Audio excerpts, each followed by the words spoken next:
the pleasure to present to you Dr. Martin Luther King, Jr.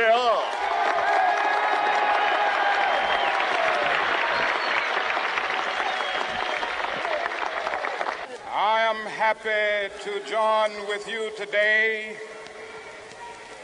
in what will go down in history as the greatest demonstration for freedom in the history of our nation.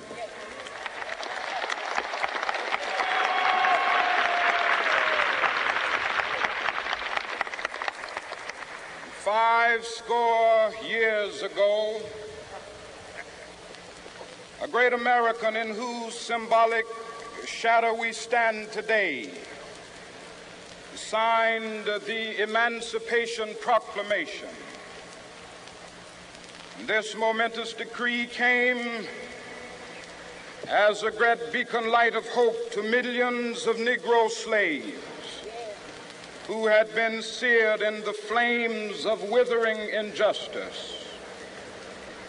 It came as a joyous daybreak to end the long night of their captivity. But 100 years later, the Negro still is not free. 100 years later, the life of the Negro is still sadly crippled by the manacles of segregation and the chains of discrimination. 100 years later, the Negro lives on a lonely island of poverty in the midst of a vast ocean of material prosperity. 100 years later, the Negro is still languished in the corners of American society and finds himself in exile in his own land. And so we've come here today to dramatize a shameful condition. In a sense, we've come to our nation's capital to cash a check. When the architects of our republic wrote the magnificent words of the Constitution and the Declaration of Independence, they were signing a promissory note to which every American was to fall heir. This note was a promise that all men, yes, black men as well as white men, would be guaranteed the unalienable rights of life, liberty, and the pursuit of happiness. It is obvious today that America has defaulted on this promissory note insofar as her citizens of color are concerned. Instead of honoring this sacred obligation, America has given the Negro people a bad check, a check which has come back marked insufficient funds.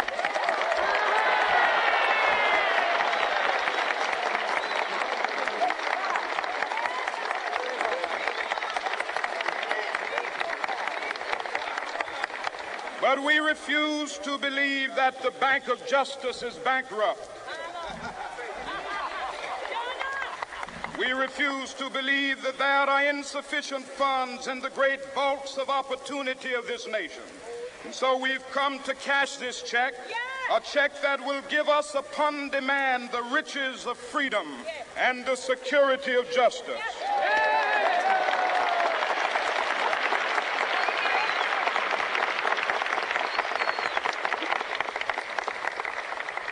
We have also come to this hallowed spot to remind America of the fierce urgency of now.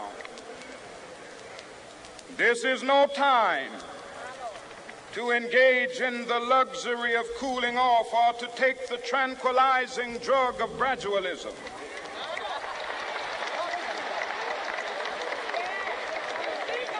Now is the time to make real the promises of democracy. Now is the time to rise from the dark and desolate valley of segregation to the sunlit path of racial justice. Now is the time to lift our nation from the quicksands of racial injustice to the solid rock of brotherhood. Now is the time to make justice a reality for all of God's children. It would be fatal for the nation to overlook the urgency of the moment. This sweltering summit of the Negro's legitimate discontent will not pass until that is an invigorating autumn of freedom and equality. 1963 is not an end, but a beginning. Those who hope that the Negro needed to blow off steam and will now be content will have a rude awakening if the nation returns to business as usual.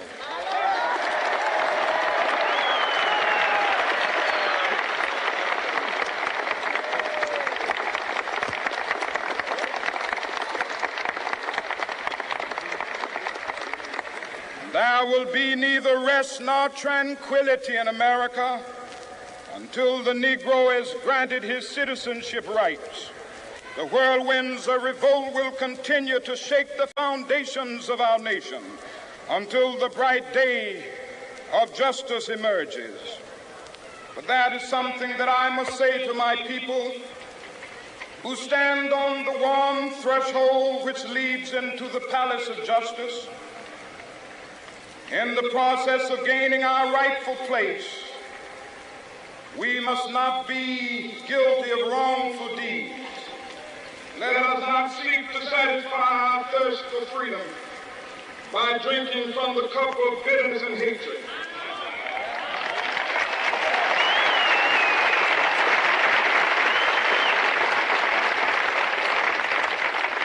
We must forever conduct our struggle on the high plane of dignity and discipline. We must not allow our creative protest to degenerate into physical violence. Again and again, we must rise to the majestic heights of meeting physical force with soul force. The marvelous new militancy which has engulfed the Negro community must not lead us to a distrust of all white people. For many of our white brothers, as evidenced by their presence here today, have come to realize that their destiny is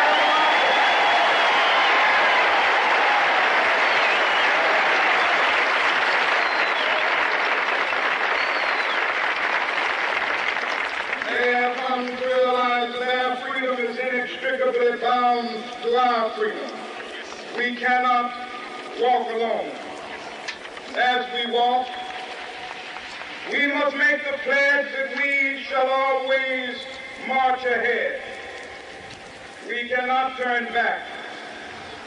There are those who are asking the devotees of civil rights, when will you be satisfied? We can never be satisfied as long as the Negro is the victim of the unspeakable horrors of police brutality. We can never be satisfied as long as our body is heavy with the fatigue of travel, cannot gain lodging in the motels of the highways and the hotels of the city.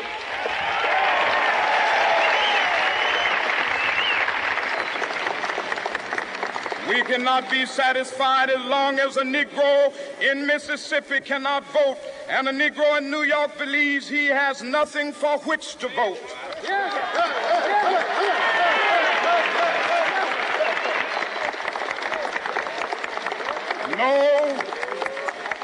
No, we are not satisfied, and we will not be satisfied until justice rolls down like waters and righteousness like a mighty stream.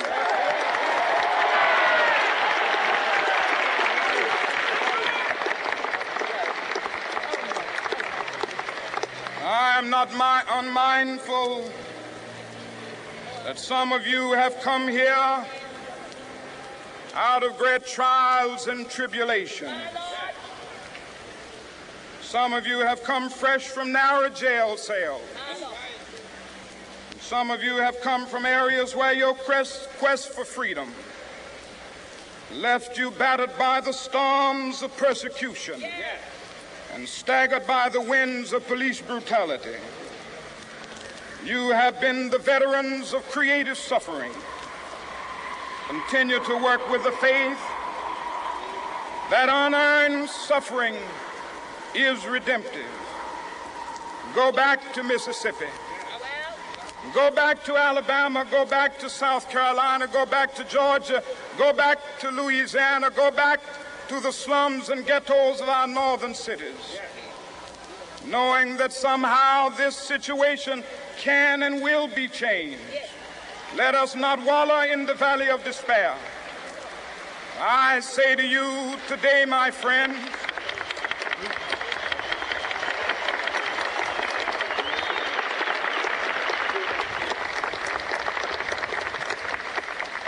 so even though we face the difficulties of today and tomorrow, I still have a dream.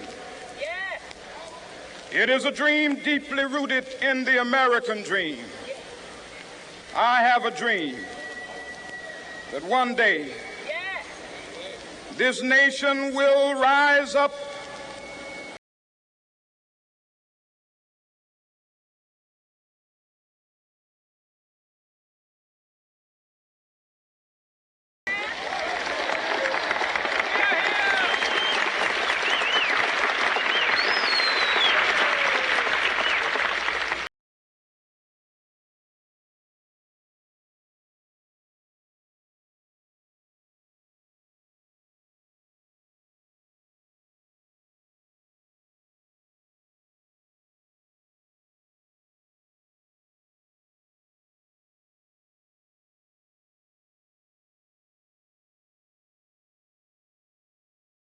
a state sweltering with the heat of injustice, sweltering with the heat of oppression, will be transformed into an oasis of freedom and justice. I have a dream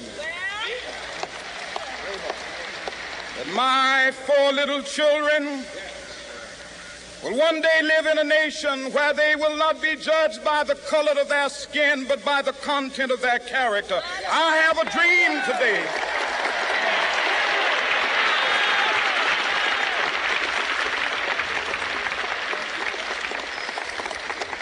I have a dream that one day down in Alabama, with its vicious racists, with its governor having his lips dripping with the words of interposition and nullification.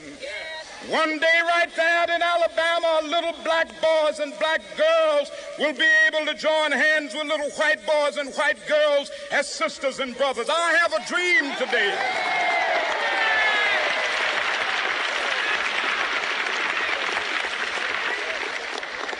I have a dream that one day every valley shall be exalted, and every hill and mountain shall be made low. The rough places will be made plain, and the crooked places will be made straight.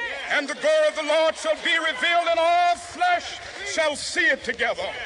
This is our hope. This is a faith that I go back to the South with.